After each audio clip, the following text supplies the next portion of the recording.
अच्छा, लोगों को पहलगाम के अटैक पे बड़ा गुस्सा आ रहा है। आना चाहिए, ऑफकोर्स 100% आना चाहिए, लेकिन ऐसा तो है नहीं कि लोग मरते नहीं हैं। अभी एक मैं खान सर का पॉडकास्ट देख रही थी कि अभी रिसेंट घटना है कि कोई 19 साल का लड़का आइसक्रीम बेच रहा था। तो आइसक्रीम, और वहाँ पे तो गुंडागर्दी बिहार में तो बहुत ही कॉमन है। तो किसी ने आइसक्रीम ली और उस लड़के ने जब पैसे मांगे तो जिससे पैसे मांगे उसने उसके मुंह में बंदूक डाल के गोली मार दी। ऐसे इंसिडेंट पे सरकार का कोई रिएक्शन नहीं, पब्लिक का कोई रिएक्शन नहीं, तब हाहाकार क्यों नहीं मचता? इतने रेप केस, इतने मॉलेस्टेशन के केस, सब कुछ तो हो रहा है, उस पर रिएक्शन क्यों नहीं होता? उस पर क्यों नहीं बवाल क्रिएट किया जाता? पहलगाम में जो मारा गया हिंदू पूछ पूछ के, ये तो एक वेकअप कॉल है ही, अलार्मिंग कॉल है ही, इसमें कोई डाउट नहीं है। और गहरी नींद में घोड़े बेच के जो सो रहे हैं ना, उनको जगाने के लिए काफ़ी हद तक आवश्यक है ये घटना। ठीक है कि तुम लगे रहो अपने बस काम धंधे में और बच्चों को पढ़ाओ, इंटरनेशनल स्कूलों में अंग्रेज बनाओ, अपने धर्म से उनको वंचित रखो, गीता का ज्ञान मत दो, अपने संस्कृति से उनको जोड़ो मत, और फिर बस कमाओ, उनका फ्यूचर, उनका बैंक बैलेंस, अपना बैंक बैलेंस, सब इसी में लगे रहो। ठीक है, बाकी बचे टाइम में ये कर लो कि मैं गुजराती हूँ, मैं मराठी हूँ, मैं तमिल हूँ, मैं कन्नड़ा हूँ, वॉटेवर, सो पैथेटिक। अगर हिंदुओं के अंदर ये जो कमियां नहीं होती तो गुलाम ही नहीं होते ना 1000 साल तक। तो बेसिकली सबसे बड़ी बात यही है। तो यही है कि अगर हिंदुओं के अंदर ये सबसे बड़ी कमज़ोरी नहीं होती आपस में बंटने की, और छोटा बड़ा और मैं और तू, ये करना बंद कर दो, अभी भी समय है। मतलब वो योगी जी ने जो एक नारा दिया, भले वो जो भी है एजेंडा होता है अपना कुछ इलेक्शन जीतने के लिए, लेकिन वो 100% कटु सत्य है कि बटोगे तो कटोगे। Why don't you understand guys कि बटोगे तो कटोगे, तो मत बटो भाई। सिर्फ हिंदू कहने में क्या शर्म है, क्या तकलीफ़ है?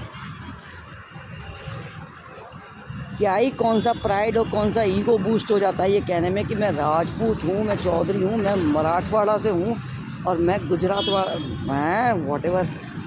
मतलब समझ में नहीं आता इसमें कौन सा प्राइड है। अरे सेना पे जो फौजी खड़े हैं, जो जवान खड़े हैं, वो पूरे हिंदुस्तान के लिए लड़ रहे हैं। वो एक गुजरात के लिए, एक महाराष्ट्र के लिए और एक तमिलनाडु के लिए या किसी झारखंड के लिए नहीं लड़ रहे हैं। कितनी बुद्धि छोटी है, कितना दिमाग छोटा है, इतनी छोटी सी बात समझ में नहीं आती लोगों को। इतनी छोटी सी बात समझ में नहीं आती। एक उंगली को कोई भी तोड़ सकता है, लेकिन मुट्ठी को तोड़ना बहुत मुश्किल होता है, और मुट्ठी का वार वो भी बहुत ज़ोर का पड़ता है। इसलिए बी यूनाइटेड, बी यूनाइटेड, एकता में ताकत है। हर जगह ये पोलराइजेशन इतना बढ़ रहा है। उत्तराखंड में जाओ तो वहाँ पे लोग बोल रहे हैं कि आप ये उत्तराखंड से बाहर वाले लोग आकर के यहाँ पे नाटक करते हैं, गंदगी फैलाते हैं, इनको बाहर निकालो, इनको यहाँ रहने का कोई राइट नहीं है। महाराष्ट्र में अभी मार पिटाई हो गई 2 लेडीज़ के साथ में की, उसने मराठी नहीं बोली, और भी आते हैं ऐसे ऐसे केस। ठीक है, वे तमिलनाडु में हिंदी बोल रहे हैं, इनको बाहर निकालो, नहीं हिंदी बोलने वाले नहीं चाहिए।